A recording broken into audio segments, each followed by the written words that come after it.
예배를 준비하다가 문득 그런 생각이 들었습니다. 우리가 주일 예배도 드리고 수요 예배도 드리고 금요 성령 집회도 드리지 않습니까? 우리가 교회 와서 예배를 드릴 때는 성도들이 어떤 생각을 할까? 우리가 이제 교회 문 밖을 나가서 세상에서 산다라고 표현을 하지만 세상에 나가서 직장 생활을 하며 가정 생활을 하며 저마다 다 여가 시간을 보내게 될 때에 우리는 무슨 생각을 하며 또 예배당에 있을 때는 무슨 생각을 하고 그 교회 문 밖에서 생활하는 때와 이 교회 안에서 생활하는 때에 차이가 어떤 차이들이 있을까라는 생각이 불현듯 이렇게 생각을 해보게 되었어요. 되게 많은 성도들은 교회 안에 있을 때 하나님이 근심된 일들을 생각하거나 행하지 않을 것입니다. 우리가 교회 안에서 행하는 일들이 모이면 함께 교제하고 예배하고 사랑을 나누고 함께 기도하고 찬양하는 일들이기 때문에 이 교회 안에서 하나님 앞에 근심된 일들을 행하는 일들이 극히 적다라고 말을 할 수 있겠죠. 물론 예배를 드릴 때마다 잡다한 생각이 들 수도 있습니다. 그러나 우리가 이 교회 문 밖에 나가서 생활하는 때와 비교해보면 현저하게 차이가 난다라는 사실을 우리는 쉽게 인정할 수 있을 것이다 생각이 돼요. 우리가 찬양했던 것처럼 이 세상에 살아가면서 근심된 일들이 많고 이 세상을 살아가면서 우리가 하나님 앞에 범죄하는 일들이 참으로도 많이 있습니다. 오늘 이 예레미야 3장의 말씀을 함께 나누지만은 우리가 전부 다 읽진 않았지만은 오늘 1절의 말씀을 보세요. 3장 1절의 말씀을 보면 예레미야가 어떻게 표현을 하고 있냐면 여호와의 분노의 매로 말미암아 고난당하는 자는 나로다라고 고백하고 있습니다. 근데 실제적으로 예레미야는 하나님 앞에 범죄함으로 고난을 당하는 것이 아니에요. 엄밀히 이야기하자면 고난을 당하는 자들은 유다 백성들입니다. 하나님의 말씀에 불순종하고 하나님의 뜻을 헤아리지도 아니하고 온갖 우상을 섬기면서 자신의 죄악을 숨기려 하였기 때문에 하나님 앞에 범죄한 자들은 예레미야 선지자가 아니라 유다 백성들이에요. 그러면 그로 인하여서 유다 백성들은 고통을 당하고 있습니다. 그 고통이 얼마나 큰지 예레미야는 여호와의 분노의 매로 맞은 바 된 백성들의 이 고통을 자신이 당하는 고통처럼 여기고 있다는 사실이에요. 우리는 이 사실을 가만히 보면서 예레미야 예가에 특별히 오늘 이 3장의 말씀을 가만히 살펴보면 우리가 주목하면서 말씀을 우리가 함께 묵상을 하고 상고를 해야 되는 까닭은 백성들과 예레미야 선지자를 대조하면서 살펴보는 말씀을 우리가 유심히 주목할 필요가 있다는 사실이에요. 이때 당시에 이 느부갓네살 왕에게 예레미야 선지자는 굉장히 호의적이었습니다. 왜냐하면은 이 느부갓네살 왕 이 바벨론을 향하여서 이 예언을 하기를 이렇게 그들을 호의적으로 예언을 했기 때문에. 그런데 잘 알고 있듯이 예레미야 선지자는 거짓 선지자가 아니에요. 단순히 왕에게 관심을 받고자 개인적인 행복을 위해서, 개인적인 안위를 위해서, 개인적인 목표를 위해서 절대 그런 것이 아닙니다. 거짓 선지자들처럼 단순히 왕에게 잘 보이고 호의호식하면서 권세를 누리면서 명예를 누리면서 부를 누리기 위해서 거짓 선지자들처럼 잘못된 거짓 예언을 하는 자는 절대로 아니에요. 예레미야 선지자는 사명감에 불타오르고 있고 하나님의 뜻하신 대로 살아가고자 힘쓰며 애쓰는 자입니다. 그러함에도 불구하고 이 여호와의 분노의 매를 맞았던 유다 백성들, 그로 인하여서 고통 가운데 있는 이들을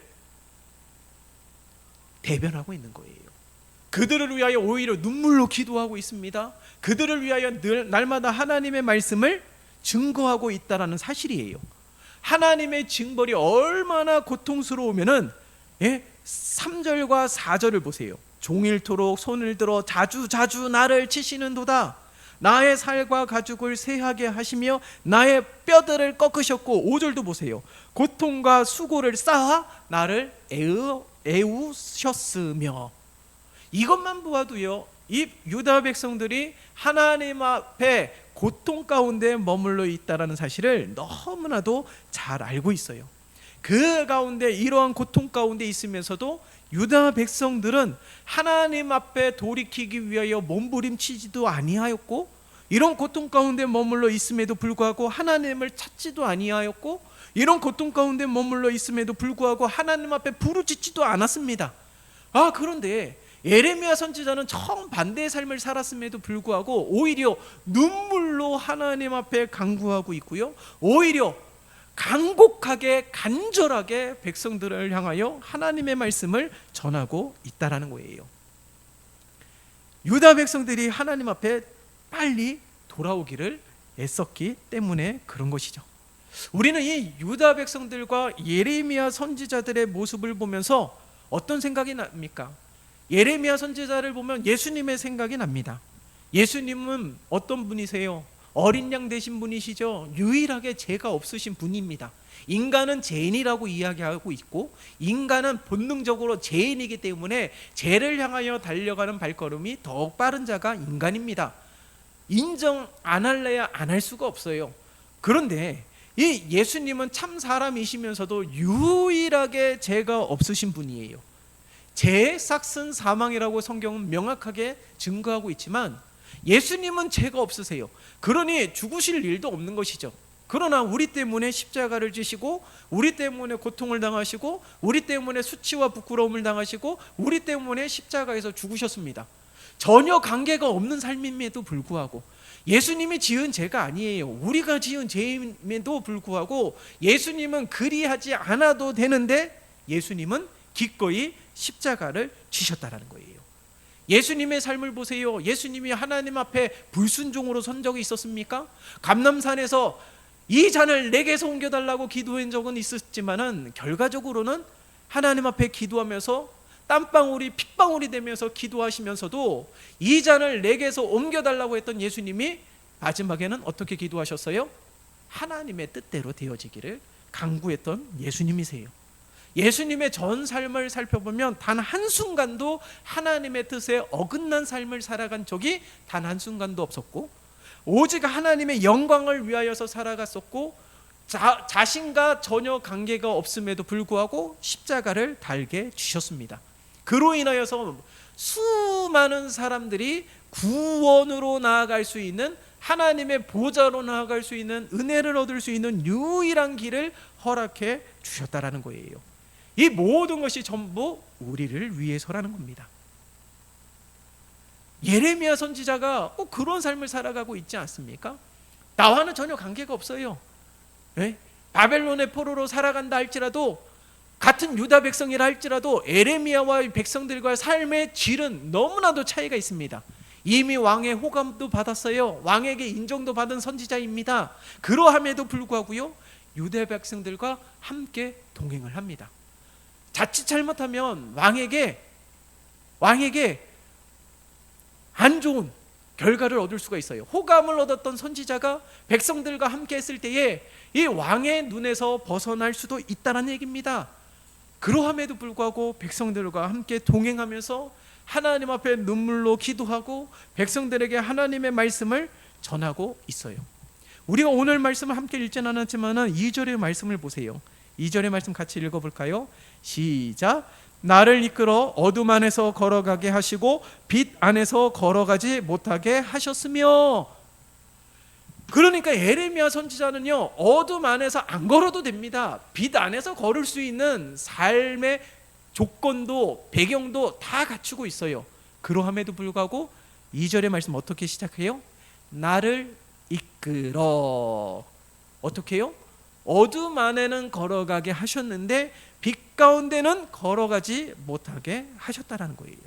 오늘 이 2절의 말씀을 가만히 살펴보면 어둠 안에 걸어가게 하시는 분도, 빛 안으로 걸어가게 하시는 분도, 어둠 안에는 걷되 빛 가운데는 걷지 못하게 하시는 것도 다 누가 하신다고요? 하나님이 하신다고요. 그래서 2절의 말씀을 보면 나를 이끌어 라고 말씀하고 있는 것입니다. 그러니까 이 유다 백성들이 어둠 안에 걸어가게 하신 분이 누구시라고 말씀하고 있는 거예요? 하나님이라고 말씀하고 있는 것입니다. 자, 그렇다면 유다 백성들이 왜 어둠의 길을 걸어야 되는지, 왜 그 길로 이끄셨는지, 마치 예수님을 광야로 몰아넣은 것처럼 왜 유다 백성들이 이 어려움의 길들을 걷게 하셨는지 우리는 주목해야 되는 거예요. 이것은요, 하나님의 징벌의 성격을 가지고 있습니다.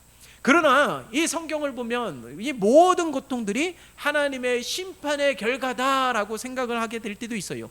그러나 욥은요, 이 하나님 앞에 범죄하여서 심판을 받아서 징벌을 받아서 고통 가운데 머물러 있었던 것이 아닙니다. 하나님의 심판, 그 어려움은 꼭 하나님의 징벌의 결과가 아니라는 거예요. 물론 그러한 성격도 있지만 또 다른 것은 하나님의 오묘하신 섭리입니다. 그것이 무엇이냐면 그것으로 통하여 깨닫고 돌이키고 하나님 앞으로 돌아오기를 원하고 계시는 거예요. 유다 백성들은 끝까지 자신의 죄를 숨기려 하였지만은 우리의 머리털까지 세심받으시고 우리의 마음과 생각을 어떻게 해요? 감찰하신다라고 말씀하고 있어요. 그 말은요, 하나님을 속일 수 있다 없다, 어떤 것일까요? 하나님을 속일 수 없다라는 거예요.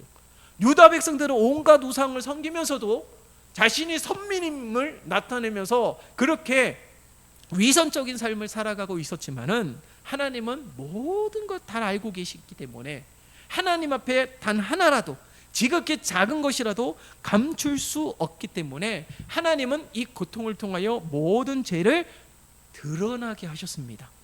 그래서 이 어둠의 길로 걷게 하시며 저들이 깨닫고 돌이킬 수 있게 하기 위해서예요. 여러분, 그러면 우리들의 삶도 한번 가만히 생각해 보세요. 하나님을 믿어요. 일평생 하나님을 믿었습니다. 어려움이 있을 때마다 기도했어요. 주를 위하여서 알게 모르게 이름도 없이 빛도 없이 섬겼습니다.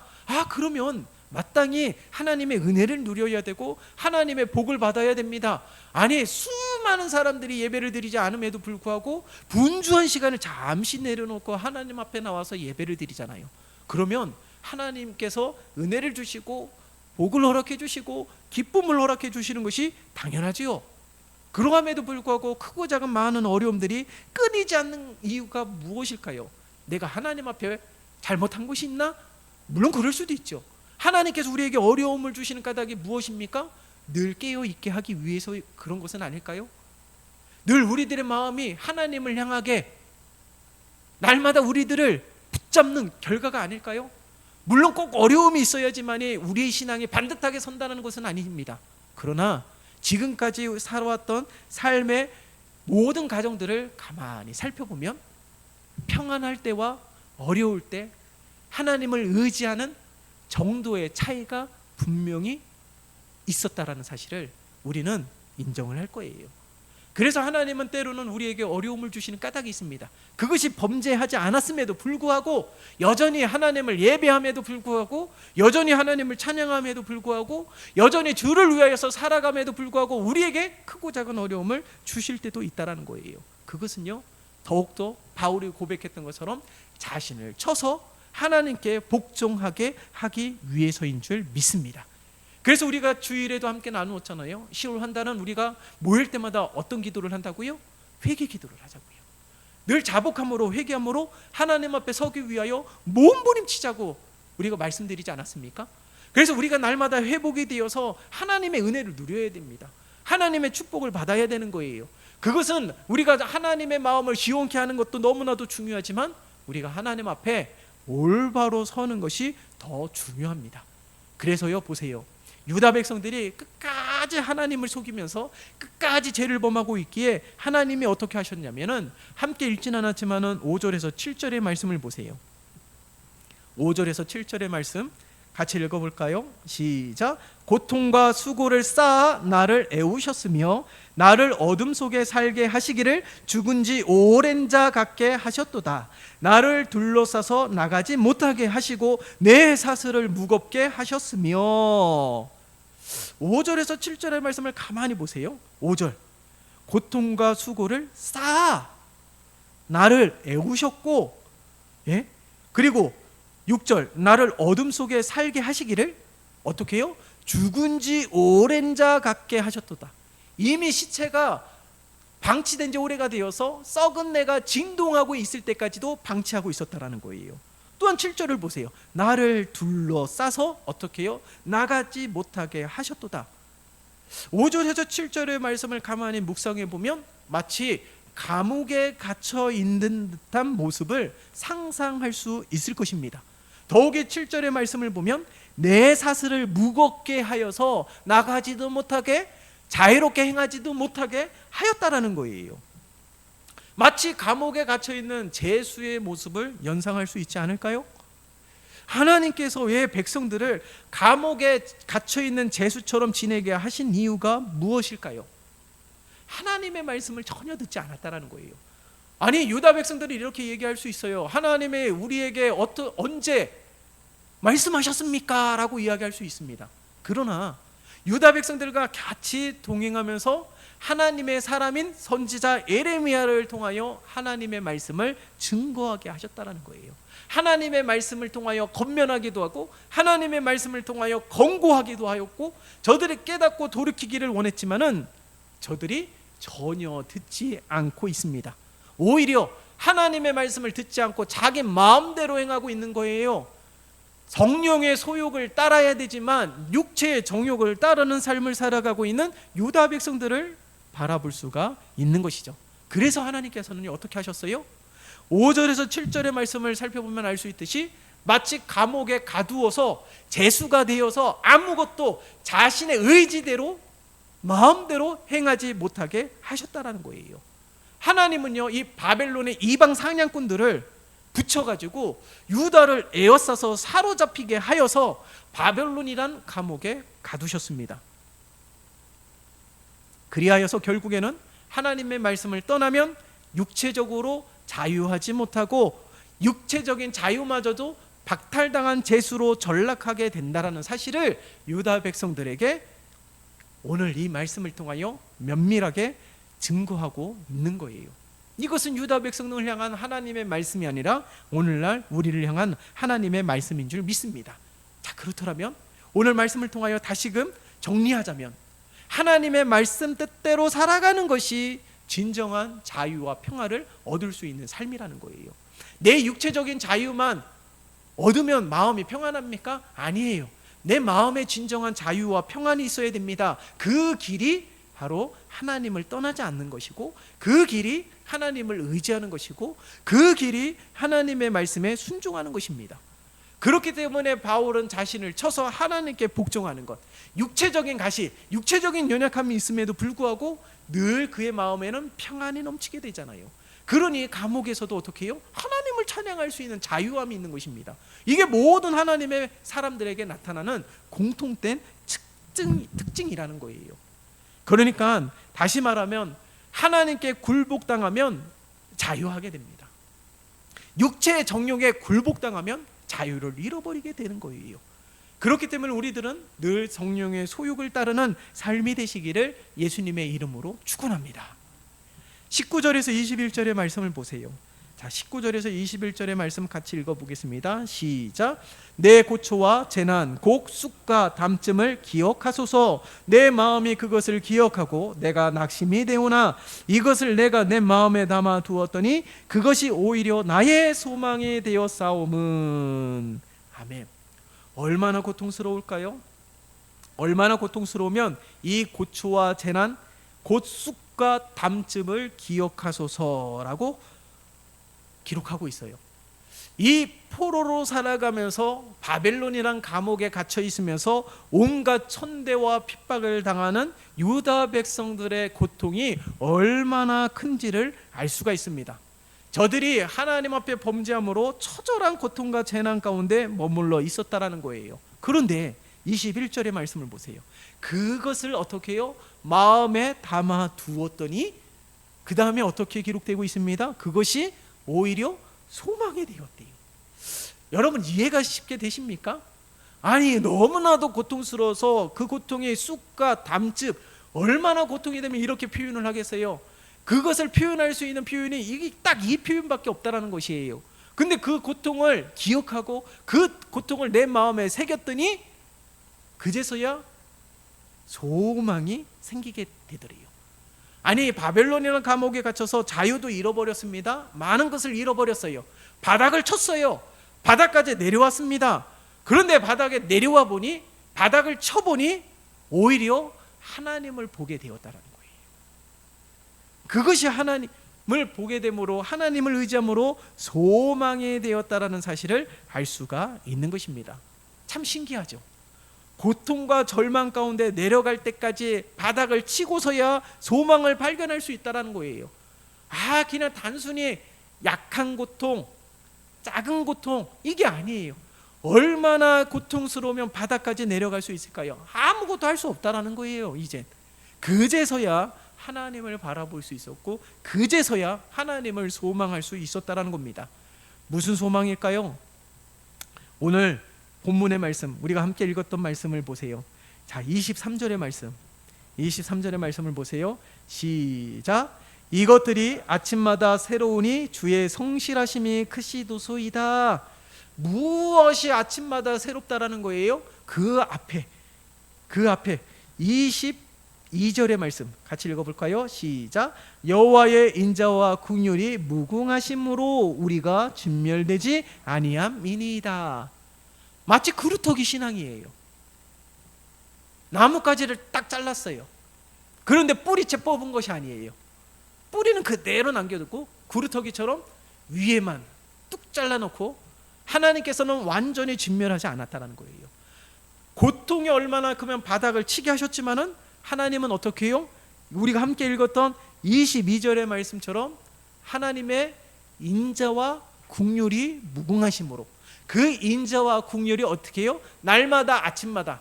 여러분, 지금 참 우리가 기도해야 되는데 이스라엘이 또 전쟁이 나지 않았습니까? 우리가 기도해야 되고, 아직도 이 전쟁과 이 가난과 이 지진이 끊이지 않고 있는 이때에도 내일의 태양은 떠요. 그런 것처럼 우리들이 고통 가운데 있다 할지라도 하나님의 인자와 하나님의 은혜와 하나님의 긍휼은 무궁하시다라는 거예요. 하나님이 비록 백성들을 바벨론의 포로가 되게 하셨지만은 다시금 고향으로 돌아가게 하셔서 성전을 세우게 하시는 분이 하나님이세요. 예수님을 3번씩이나 부인하였습니다. 예수님을 저주하며 부인하였어요. 베드로가 그렇게 넘어지지 않았습니까? 그러함에도 불구하고 그를 회복시키시어 다시금 교회를 세우게 하시는 분이 하나님이십니다. 시내산에서 떨기나무를 보세요. 하나님의 불이 붙었지만은 그 떨기나무가 타지 않는 것처럼 우리가 고통을 당할지라도 영원히 소멸되지 않게 하셨다는 거예요. 이 말은요, 하나님이 포기하지 않았다는 거예요. 하나님이 끝까지 붙들고 있다는 거예요. 그렇기 때문에 아침마다 새로우니, 다시 말해서 이 고통 중에도 하나님의 언약을 잊어버리신 분이 아니에요. 하나님의 언약을 우리처럼 늘 잊고 살아간다면 아브라함 때에 끝났을 겁니다. 하나님의 언약은. 그런데 어떻게 해요? 아브라함 때 이어서 이삭, 야곱, 그리고 오늘날 우리들에게까지도 하나님의 언약이 그대로 성취되고 있는 은혜의 삶을 살아가고 있는 줄 믿습니다. 그러니까 날마다 새롭게 하시는 하나님의 은혜를 우리들에게 말씀하고 있는 거예요.